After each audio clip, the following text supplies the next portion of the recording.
chapter 9, if you will. Matthew chapter 9.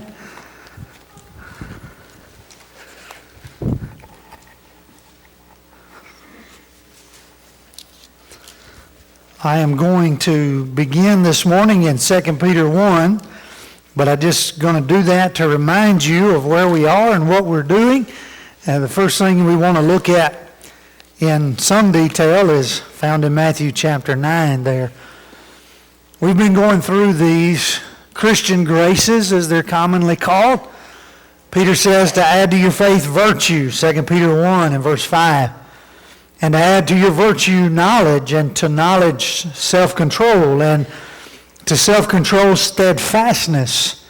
In verse 6 now of 2 Peter chapter 1, and to steadfastness or patience or perseverance add godliness. 2 weeks ago now we were talking about godliness in some detail, and we were trying to figure out some characteristics of Jesus that obviously the word godliness means to be as much like God as humanly possible. To have the desire to follow the commands and the will of God as close to perfectly as humanly possible. And so we began to ask the question, well, what are some characteristics or what are some qualities of Jesus that we established the fact that Jesus is God, that he was God, that he will always be God. And so what are some things we can learn from his life and who he was and how he conducted his own behavior and conduct, specifically while on this earth and in the flesh, as you and I are, that would help us to mold and to mesh in to being God-like. And so as we were looking at that 2 weeks ago, we brought up things like compassion. We brought up things like forgiveness. We brought up things like loving. We brought up things like caring. We brought up things like serving. In other words, looking out for others and trying to help others. And all of those are mentioned in some way in the book, When Shovel Breaks, by Michael Shank. There was a few that we didn't get to, and so I wanted to come back to this idea. It was mentioned after class that that was a pretty large topic for one class setting, and I agreed with that, and then I got to looking at my schedule, and somehow we got a week ahead. So we're going to do godliness part 2, if you will, and then we'll get back on schedule. I'm not sure how we got a week ahead. That's something I've probably never done. So I was just really shocked when I was looking at today and realized that we were off track a little there. So we're just going to come back to this topic. One of the things we did mention 2 weeks ago, now remember that, and this whole idea of, 2 Peter 1 and faith. Having a foundation, having something to build on, having a belief in something that you cannot see. Well, unfortunately, in our religious world, a lot of times that is the totality of it. Is that if I have a belief, a faith, if I have a conviction in something that I cannot see, then I'm good. That's it. I've arrived. I've accomplished. I've succeeded. I've gained all I need to gain, and that's very limited, very short-sighted, unfortunately, and it leaves a lot of room for improvement. Do you need to have a belief or a conviction in something that you cannot see? Absolutely. If you don't have it, then the rest of it is irrelevant. But with that, we don't stop there. And that's what Peter's saying.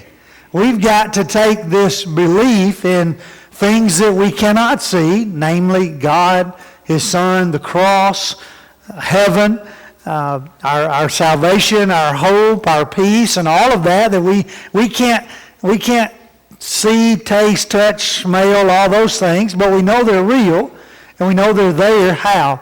By faith. Now, to that faith, then, virtue, the idea of moral excellence. I want to excel morally. To that knowledge, I got to know what to do in order to excel morally. To that self-control, I want to be able to say no to myself. To that perseverance, steadfastness, or patience, whichever translation you might be using there. And so I've got to keep on keeping on. There's got to be a stamina of endurance. I've got to be able to forgive myself. I've got to allow myself to be forgiven when I'm not the person that God wants me to be, because that does happen to all of us. And so with each passing thought, or with each passing desire, or with each additional grace, if that's what you want to call them, the challenge becomes greater. And so now we're way on down here to the idea of godliness. And it's not just me deciding I want to be godly. That happens back there in the desire of virtue. I want to live a virtuous life. Okay, that's a decision. That's a desire. Godliness is going to become a behavior and a conduct. It's going to be developed in the qualities of who I am, much like self-control and perseverance. And so the more I can adapt my life to be like that of God, then the more godliness I can enjoy or develop as I grow as a Christian. And so understanding what God's will is and being willing to be self-sacrificing, to be a servant. Again, going back to the example of Jesus. There was one that Michael Shank mentioned in the book, found in Matthew chapter 9, that we did not mention, and I want to hit this one as we kind of wrap up the thinking of Jesus' character and move to 1 Peter 1 and talk about how to accomplish godliness ultimately on a daily basis. Jesus passed from there, verse 9 of Matthew 9, and he saw Matthew sitting at the tax booth, and he said to Matthew, "Follow me," and he rose and followed him. And as Jesus reclined at the table in the house, behold, tax collectors, sinners came. They were reclining with Jesus and his disciples, and when the Pharisees saw this, they said to Jesus' disciples, "Why does your teacher eat with tax collectors and sinners?" When Jesus heard it, he said, "Those who are well have no need of a physician, but those who are sick. Go and learn what this means. I desire mercy and not sacrifice, for I came not to call the righteous, but sinners." From that passage there, Michael Shank in his book, When Shovel Breaks, he describes one of the qualities of Jesus, or one of the characteristics of Jesus, is that he taught sin to be sin. Now here's the question I want to ask, and maybe we need to flesh out Matthew 9 just a little bit and gain a little better understanding of what's said here.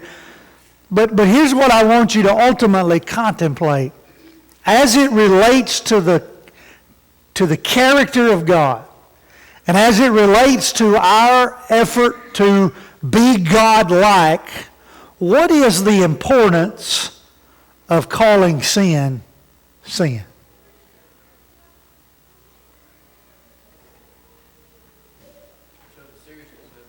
Okay? The seriousness of it. To recognize what it is doing to our moral fibers. What does sin do to us? Breaks us down. Okay? It breaks us down. How? Obviously spiritually, right? Isaiah 59's pretty clear. It breaks us down spiritually because it separates us from God. And you can't be godlike, or you can't be spiritual if you don't have a personal relationship with God. And And so a life that is dwelling in sin is separated from God, so it's going to break you down spiritually. What else?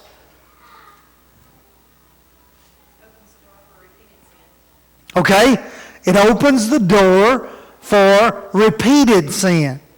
It starts a process by which you and I can become callous. That's an old word, right? We become callous, we become hardened, we become okay, we begin to rationalize that sin. Once we've done it once,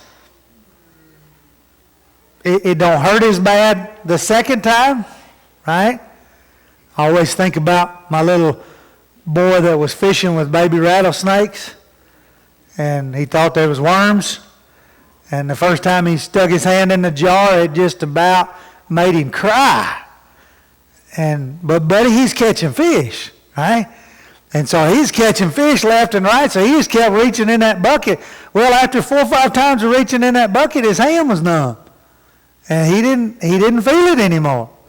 That's the way sin works, isn't it? That first time you reach in the bucket and that baby rattlesnake bites, it hurts. It hurts bad. And I hope it does. It ought to. Talking about sin, it ought to hurt us. But the problem is that opens the door, especially when he baited that hook and he caught the fish, and man, this was great, right? He forgot that his hand was hurting after he caught that fish because he enjoyed fishing so much. And so what do? You stick your hand back in the bucket. And that time it just kind of throbs a little, right?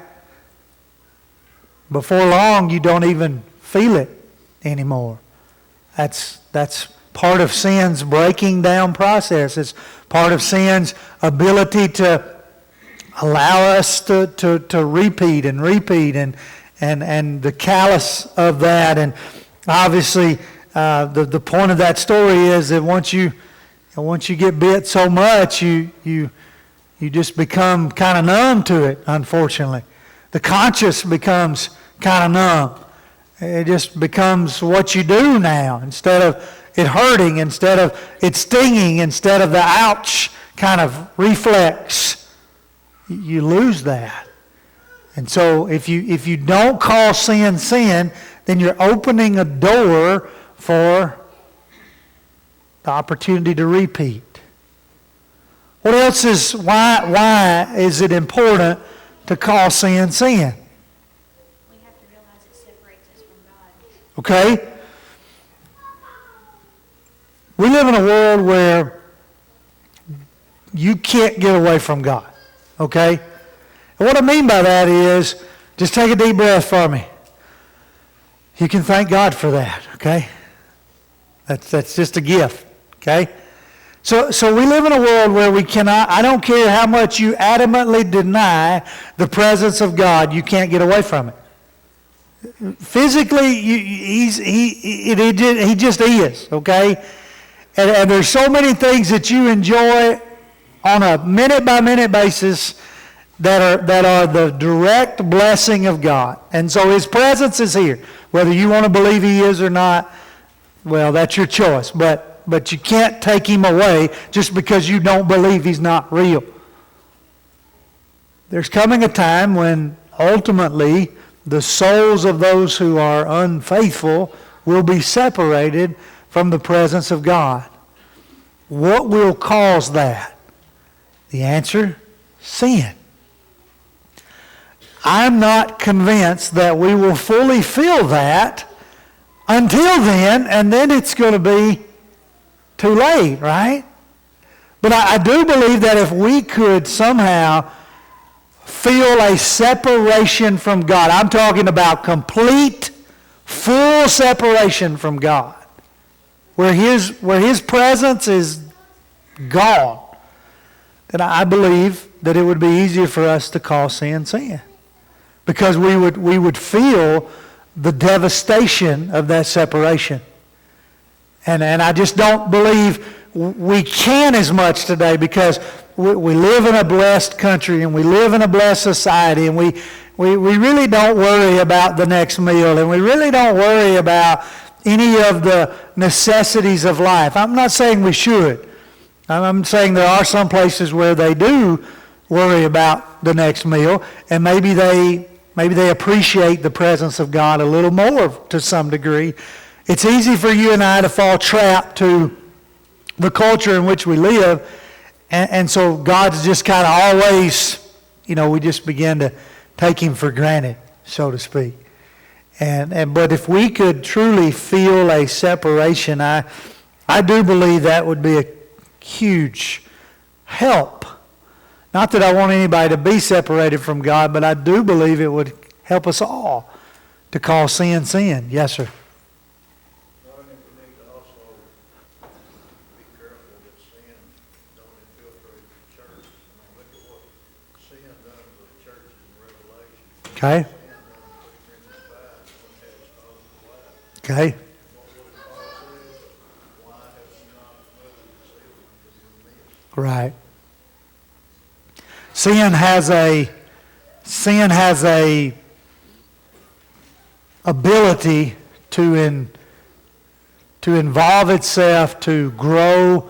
The Bible, Gene, for those of you who's not able to hear Gene is warning the church and using the churches in Asia, at least 5 of them out of the 7, had issues. And in the book of Revelation, chapter 2 and 3. And he's also mentioned 1 Corinthians 5 and the Corinthian church. And chapter 5 is the man who had his father's wife. There are other issues in the Corinthian church that is definitely one of sexual immorality that had come in. And clearly from 1 Corinthians 5, they had not only accepted it, they had almost endorsed it. If you read 1 Corinthians 5, it's like, they've had their hand in the baby rattlesnake bucket for a while now.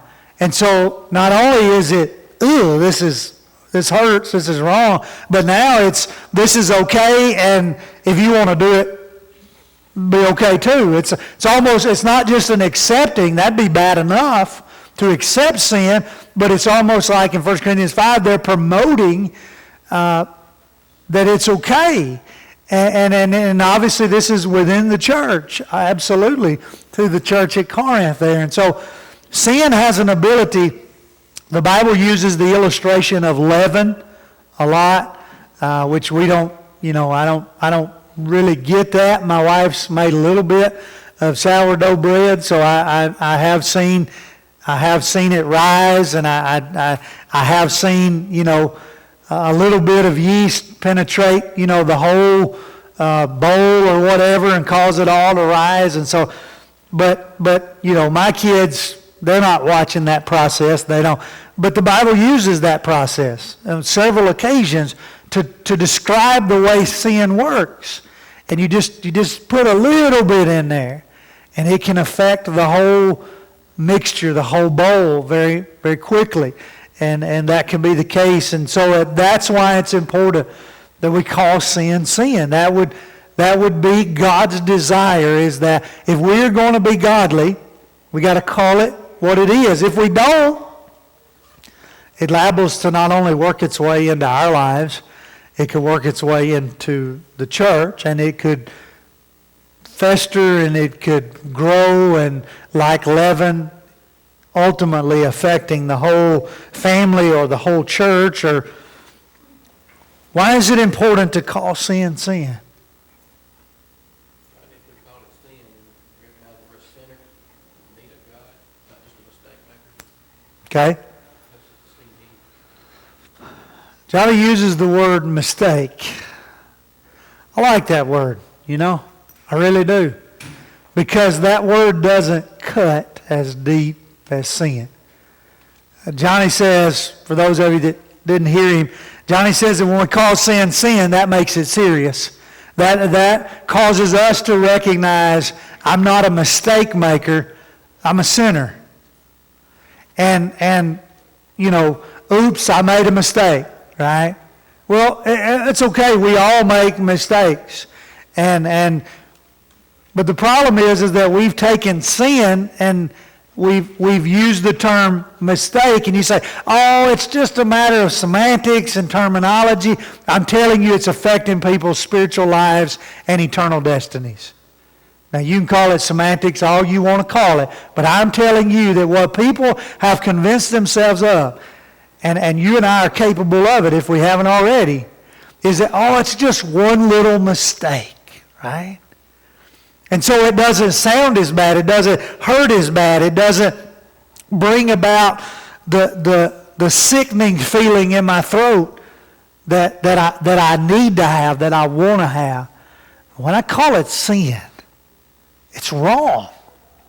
See, it's, I mean, I don't want to make a mistake, but you're going to make some mistakes. You're going to do some things. And you know, if you want a way to think about it, a mistake is something that you can undo or redo without very much repercussion. You just, oh yeah, oops, I made a mistake, right? A mistake is hitting the L key instead of the K key on the keyboard. Okay? That's a mistake. And we've all made them. A typo is a mistake. And you just, you backspace or you do another copy or whatever and you just fix it, right? It's not, there's no repercussions. I mean, yeah, your finger hit the wrong button, so be it, life goes on. That's a mistake. That's not a sin. The problem is we've started calling things that are sin, that are wrong, that are harmful and hurtful, we started calling them mistakes. And so we've softened the blow, and sin has some very difficult repercussions sometimes. Sin has some very hard consequences sometimes. Some are hard, some are worse than others. It's just like anything else. You know, a typo is a mistake that's easy to fix, right? Some other mistakes are not so easy to fix, but they can be fixed. Sin in the same way, some are easy to work through. I don't know that you could ever really fix a sin.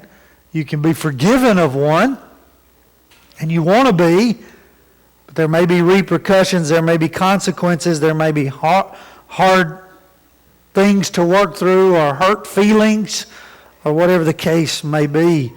Calling sin is important because it helps us to see the importance. I just wanted to bring that out, and then maybe there's some more thoughts, but I'm afraid we've stopped calling sin.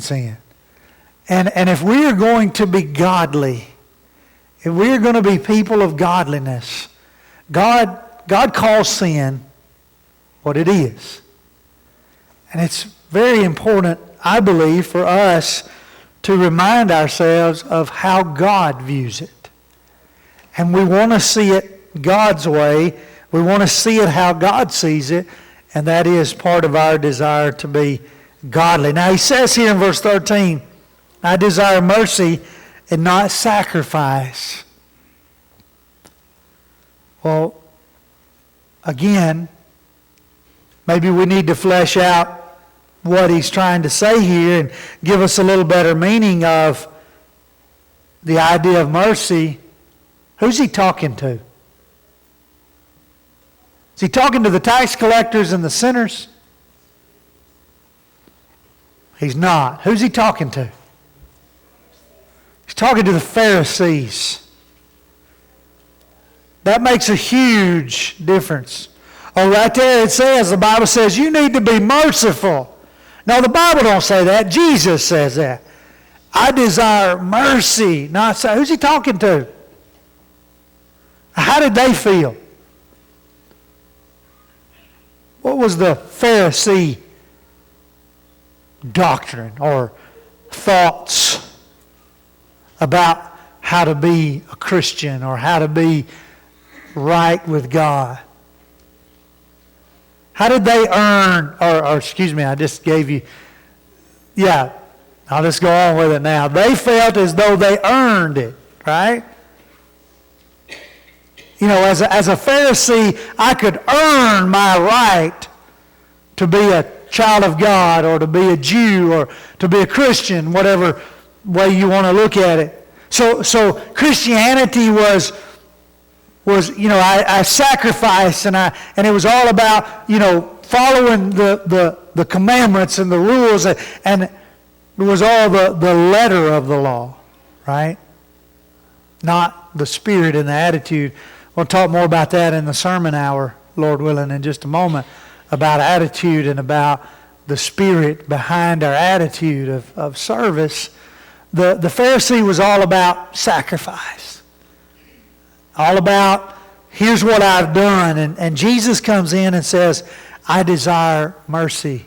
You remember in Matthew 5, I guess it's about verse 4 maybe. You can check me on that. Blessed are those who hunger and thirst for righteousness, for they shall be filled, or they shall be satisfied.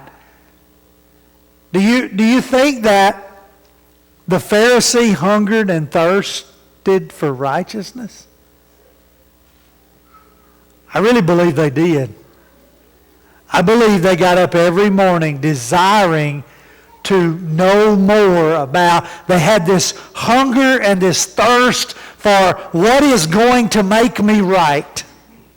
That was their thought process, as I understand the Pharisee. What is going to make me right? How can I get more? How can I learn more? How can I digest more? And Jesus said, blessed are you if you hunger and thirst after righteousness. Why? You'll be filled. Oh, I think the Pharisee was filled with what it was to be right. And I'm confident. We were sitting in a Bible class last Sunday morning. The guy was teaching on the Beatitudes, and he was talking about how the different ways of righteousness, if you will, and how some righteousness comes from God, and you got to receive that righteousness from God. But then there's also a righteousness within us where we desire to be right, and we want to know what is right. And I'm thinking, as he's talking, I'm thinking about the Pharisees, and I'm thinking, man, they wanted to be right. Now, they missed it in a lot of ways, and they excluded the righteousness that you have to receive from God because you can't get to that point of righteousness. But in terms of what they could do on their own, and they were the best of the best. They wanted to be right. So much so that they got it wrong most of the time. But they had that desire. They had that hunger. They had that thirst. But what does the next verse say in Matthew 5? If verse 4 says, blessed are those that hunger and thirst for righteousness, then verse 5, if I'm off some numbers, and you figure it out. But the very next verse, whatever the number is, says, blessed are the merciful, for they shall receive mercy.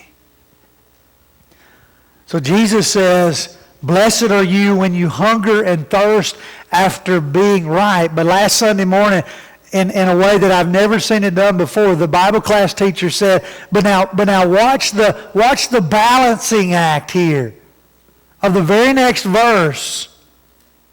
Blessed are the merciful. Understanding the value of righteousness and mercy as it works together, as they balance each other out. Blessed are you when you hunger and thirst. We want to know what's right. We want to do what's right. Blessed are you when you understand the mercy of God, and when you are merciful in order to receive mercy. It can't be all just about law and sacrifice, and I guess maybe better than ever before in my life, he helped me understand Matthew 9:13. He was teaching out of Matthew 5, but he helped me understand Matthew 9:13. I desire mercy, not sacrifice. For I came not to call the righteous, but sinners. Jesus said, I want to call sin, and I want to find the sinners, and I want to help sinners. In doing so, he's saying to the Pharisees, you're not going to listen anyway. I can't call you guys because you're self-righteous in and of yourselves. In 1 Peter chapter 1, we'll close here this morning. 1 Peter chapter 1, now add to your steadfastness, godliness. That's 2 Peter 1 and verse 6. 1 Peter 1 and verse 13, therefore preparing your minds for action, be sober-minded. Set your hope fully on the grace that will be brought to you at the revelation of Jesus Christ. 1 Peter 1 and verse 14, as obedient children, do not be conformed to the passions of your former ignorance, but as he who called you is holy, you also be holy in all your conduct. Since it is written, you shall be holy, Leviticus 11:44, for I am holy. The character of God. I had one come up to me 2 weeks ago now, after Bible class, and say, one we left out, holiness. We left it out because I ran out of time last 2 weeks ago. But it truly is part of the character and who God is. You be holy, for I am holy, God says. In order to be godly, we must prepare our minds, verse 13, to be holy. We must be sober-minded, able to think clearly and accurately in order to be holy. We must get our hope in the right place. There is only one hope, and it's found when Christ comes again, at the revelation, at the revealing, at the end, when Christ comes again. If that's where your hope is, then and only then can you be holy. Verse 14, as obedient children, understanding the will and the desire of God.